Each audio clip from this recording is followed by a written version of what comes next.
Got a lot of good stuff coming in with the Akbar joints, man. People gonna Um, really. so before we get into this, before we get out of 2020, man, I just ask y'all, man, what was y'all in a year full of ridiculous things that happened? What was the most ridiculous thing you looked at and was just like, when did 2020 become 2020? Where you just like, you know what, I'm just chalking that up to 2020. I still ain't made it to 2020. I'm Wait, still in 2019. oh, so you just skipping the You ain't whole year? accepting. I haven't accepted this year yet. So you gonna go on 2020 to 2021, Yeah, 19 I'm to gonna be still writing 2021? 20 on my checks and everything. Yeah. No, I'm saying, are you gonna skip 2020 or you gonna go like what do you mean? I haven't decided how I'm gonna handle it. I don't know if Okay, I'm gonna like not act like anything happened in 2020. got You you. know what I'm saying? For I the went whole through a lot year? of crazy stuff in 2020. For the whole year. I was thinking about this, the skipping that year. It's like acting like nothing happened that year at all. D, I don't know. Well, if you do it, I'm gonna do it. Hold on. All Like, right. So if y'all like, do yo, this, are like, y'all not having birthdays or like what happened? Like you skipped this whole year? no, Like after it's March 13th on. Like it'd be like I'll add 2 months to 2019. Okay. Okay. I see what you're So saying. 2019 has 14 months now. so it's not New Year's Eve for you next week? It's just it's March 14th. Yes, we're starting over. I don't know if I'm gonna do that and I'm gonna start over my year, or I'm just gonna just erase that year and say that year I was in a coma for 3 months. I mean, I was not in a coma. I was in a coma for 9 months. So it's like on Mario Brothers when you go through the ceiling and you jump over that little creek and you get to them little tunnels where you can go ahead a year. You just Yeah, skip. like the little pipes. When you jump in the pipes though, Right. and I Okay, can I jump got you. in and I come out. I come in at 3. I'm out at 8. Well, I mean, so hold on. Hey Matt, ask your question one more time. Just what was the moment when you was just like, you know what, I'm just chalking this up to 2020. Like you just like this year crazy as hell, and it's just it don't nothing surprise me no more now.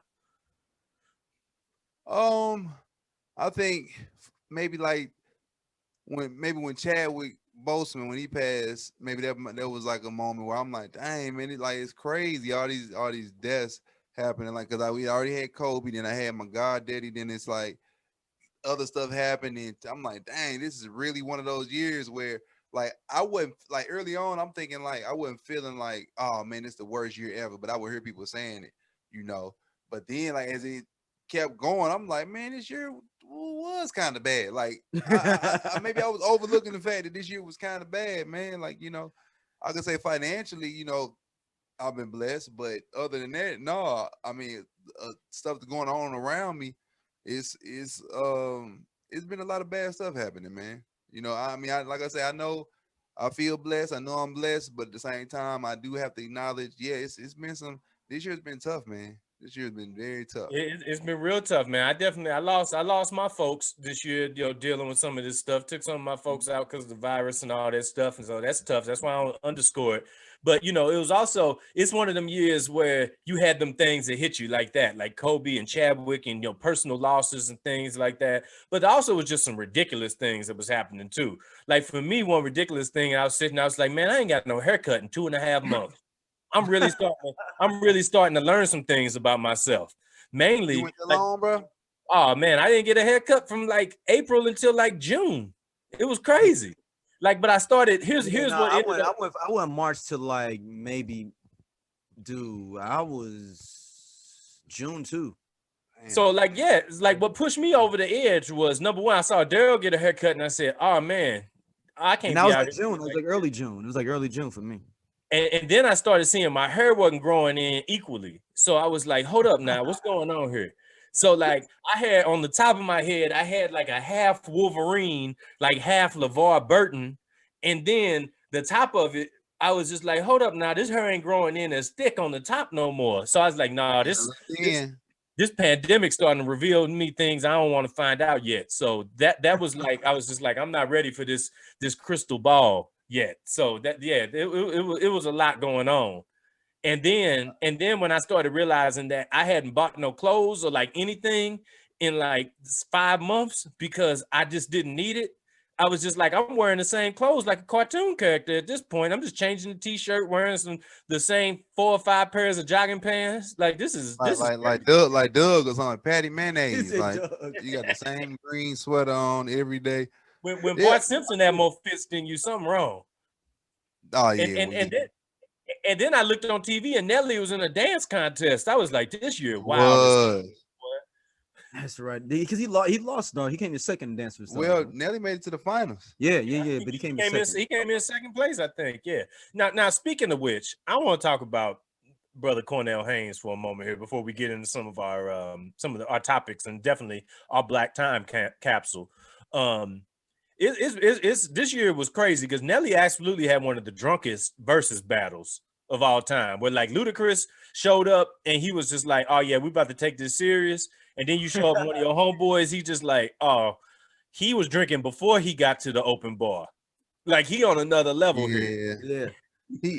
I think in Nelly case, I just think Luda is a perfectionist. Now I think Luda was prepared. He even had his own DJ, which I think Nelly should have did. Maybe he had J.E. He had opportunity. I'm saying I don't think Nelly thought it was just them just gonna get on there kicking it on. That's it. It wasn't a well thought out. Ludacris was very strategic in okay, I'm gonna play these cuts. And Ludacris, he had a lot of cuts ready. You know what I'm saying? He was already like, Nelly, you ain't ready. Like, oh man, hold on, man. It's like Ludacris did the low key flex of the year though with his verses. Like he put people like, hey, y'all say what y'all will, but I got some hits. Like so, like that. I think the verses was one of the things that came out of this year. It's like the type of thing you talk about, like things we done on this show with like brackets and like what if this happened, this person versus that person. But verses was a good outcome of this year once they figured it out. You know what I'm saying, and got stuff worked out. What was y'all favorite verses of the year? Oh, let me see, dog. It was a cut. Maybe I'm trying to think. It was some sleepers because I'm trying to think who went up there. My favorite verses. Ooh, that's I'm sure our favorite gonna be the same people. Who was the big one that just passed and everybody we was all waiting for? That Gucci Mane, Jeezy? No, I was before that one. I want to say Snoop DMX. That to me, that's the best one.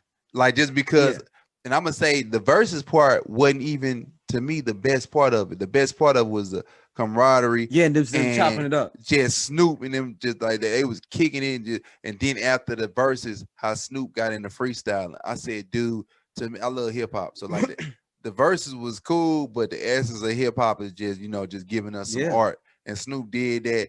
X did it too. But I just love the way they show love to each other, and then the way it kind of branched off into something different. So for me, it's a Snoop DMX battle. I can see that. That was pretty dope. That was pretty dope. What I'm trying, it's a singer too. Some singers they had it. I just can't. Teddy Riley and Babyface, I think, was the most anticipated one when it happened. I mean, that one literally broke the internet. They couldn't figure it out. Then Teddy Riley had an 87-piece band back before we knew anything about this virus, and they had to run it back. But that helped out. You know what I'm saying? That one was fire. But one that got slept on that was dope was TPain and Lil Jon. That one that was a good one. I didn't watch. That was early, and that was like one of the first ones where it was like they was literally just both drunk in their crib on IG, and it wasn't as many numbers as it is now, but it was a lot of people there though, and it actually didn't overflood the network.